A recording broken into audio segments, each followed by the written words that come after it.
Bien, entonces, como les indicaba, el poder iniciar el tratamiento es variable de acuerdo al germen. Estos cuadros van a poderlo ver con calma, no se preocupen, no es necesario, bueno, ir mostrando uno por uno, porque el antibiótico siempre, bueno, pues va a ser usado de acuerdo al germen que esté condicionando nuestra endocarditis como tal.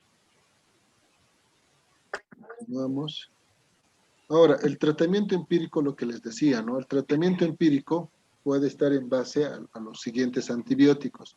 Ustedes pueden usar vancomicina en una dosis de 15 miligramos kilopeso cada 12 horas por 4 a 6 semanas. Mucho dependerá del hemocultivo de control. Pueden usar también gentamicina, 1 miligramo kilogramo 8 horas, solamente por 2 semanas, ¿no? No pueden usar por mucho tiempo la gentamicina por su efecto nefrotóxico que presenta. Y en el caso de tener una válvula protésica, fíjense, también pueden usar la vancomicina, ¿no? Y también la rifampicina. Por eso les decía que cuando yo utilizo un tratamiento empírico, usar la vancomicina, pero en cierto sentido, bueno, pues también usar una cefalosporina, porque nosotros no sabemos en ciencia cierta qué germen es el que está condicionando una endocarditis, pero para poder tener un antibiótico o dos antibióticos que son de amplio espectro, desde luego, es mejor usar esas dos. Pero también tienen estas opciones. Yo generalmente utilizo la ceftriaxona y utilizo la vancomicina, ¿no? Esos dos, por su gran efecto, como les dije, amplio espectro, pero estas son otras opciones terapéuticas que ustedes pueden tener dentro de la utilización del tratamiento empírico en estos pacientes. Muy bien, ya pueden usar esta combinación, vancomicina más rifampicina, vancomicina más gentamicina. Pero les recalco, usar estos, la verdad, en la mayoría de los casos les producen algún daño renal, especialmente la rifampicina, perdón, la gentamicina. Y no nos olvidemos que lo más importante es evitar complicaciones por parte del paciente. Entonces es un esquema también muy bonito que hoy en día está, bueno, indicado dentro de lo que son las guías de manejo de la endocarditis. En cuanto a lo que es la ceftriaxona, yo lo utilizo 1 gramo cada 12 horas. La vancomicina está muy bien acá la dosis, 15 miligramos kilo peso, ¿no? Si tiene, qué sé yo, 60, entonces darán 90 miligramos dividido entre 2 tomas porque está indicado cada 12 horas. Y por los días, por las semanas que competen, ¿no? En el caso de la válvula nativa se sugiere usar por 4 semanas, ¿no?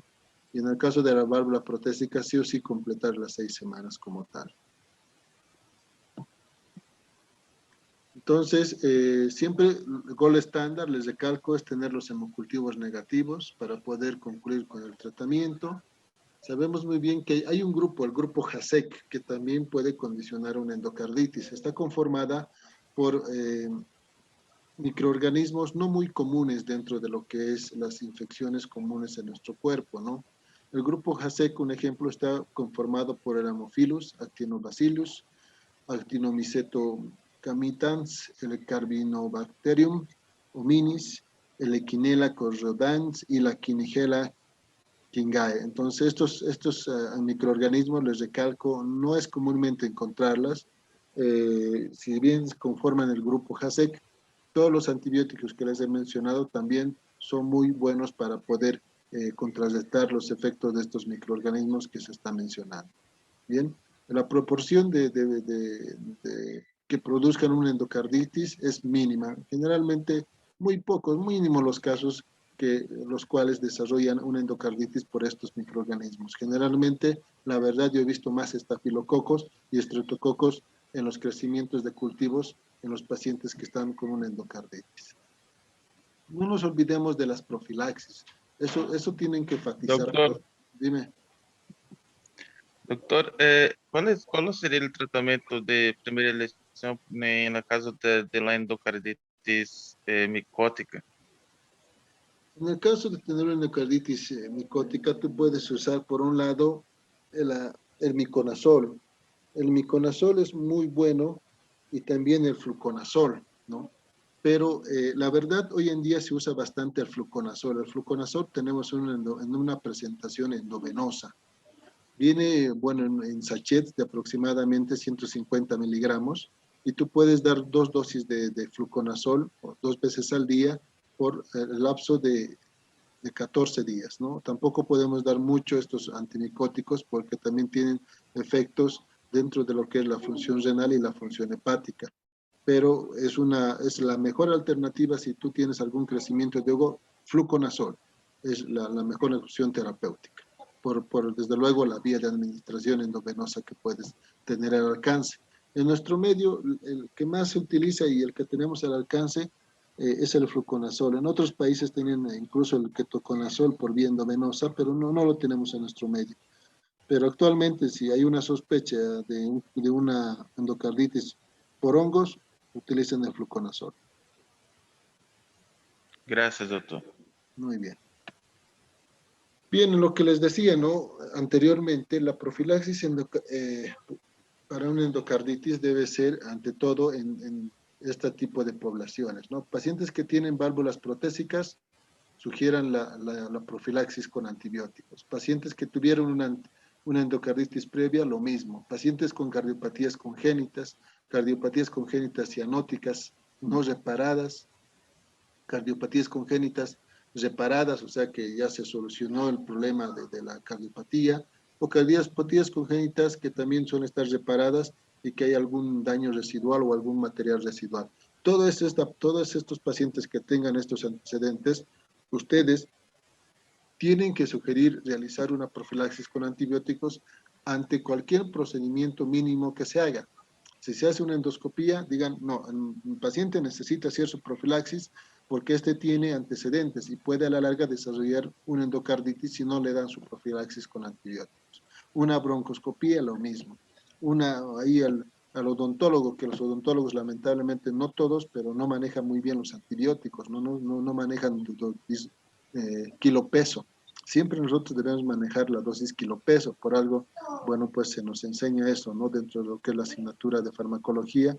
Así que siempre tratar de enfatizar este punto para evitar que mi paciente a la larga desarrolle una endocarditis como tal, ¿no? Entonces, lo que les decía, procedimientos de tales, si se va a realizar mi paciente y tiene el antecedente ya previo que les mencioné, profilaxis. Algún tratamiento respiratorio, ¿no? Como ser toma de biopsias en una broncoscopía, prácticamente lo mismo, iniciar profilaxis. O pacientes que, bueno, pues de repente están en terapia intensiva y están con una sonda, ¿no?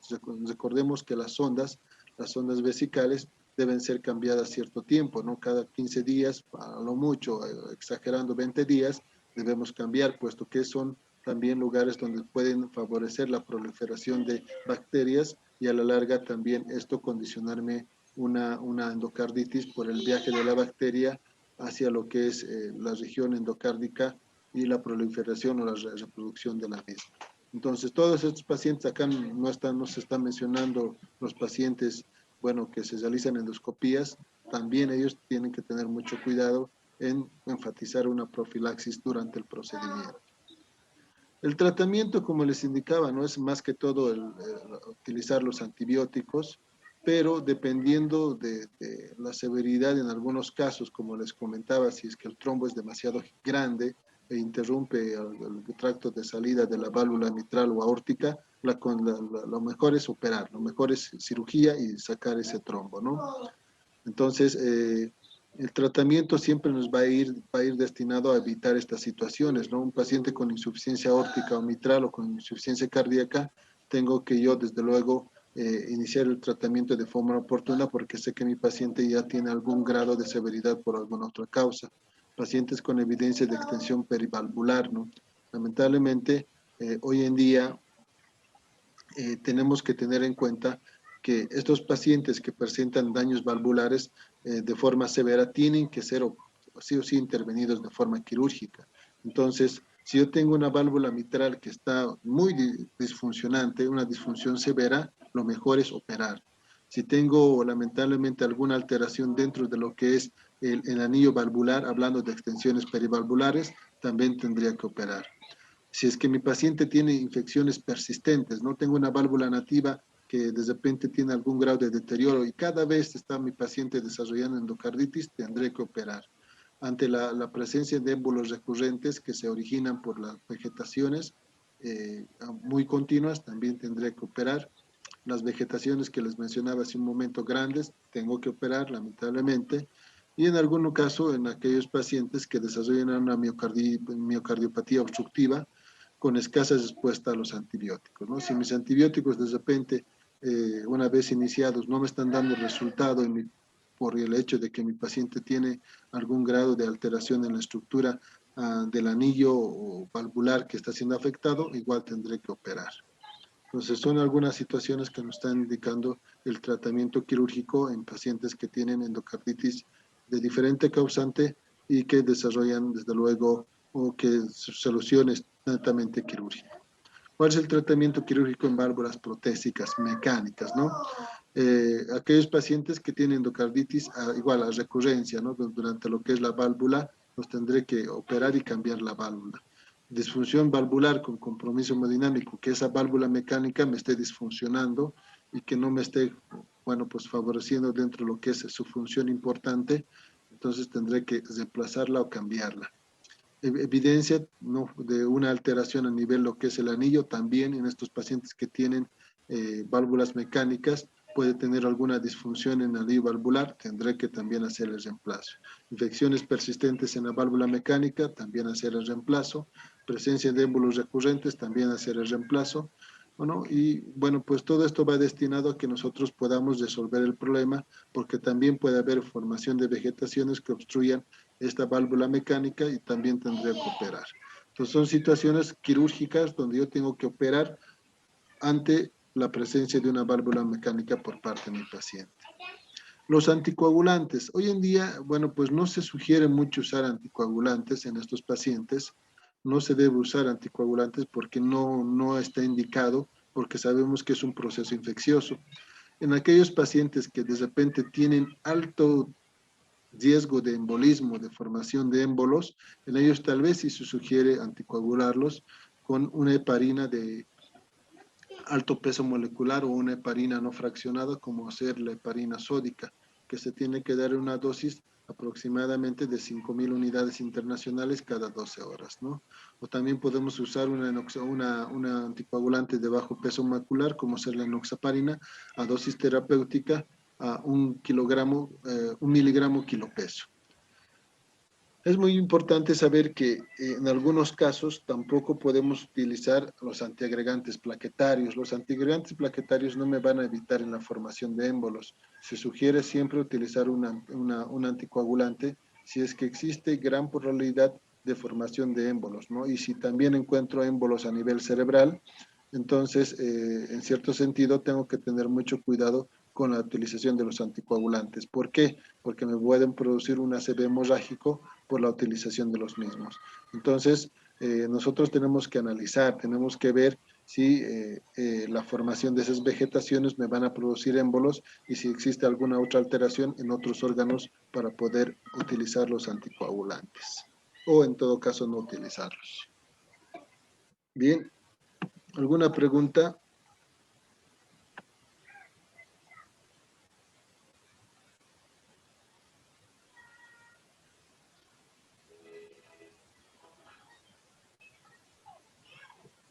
¿Alguna pregunta, chicos? ¿Está todo claro?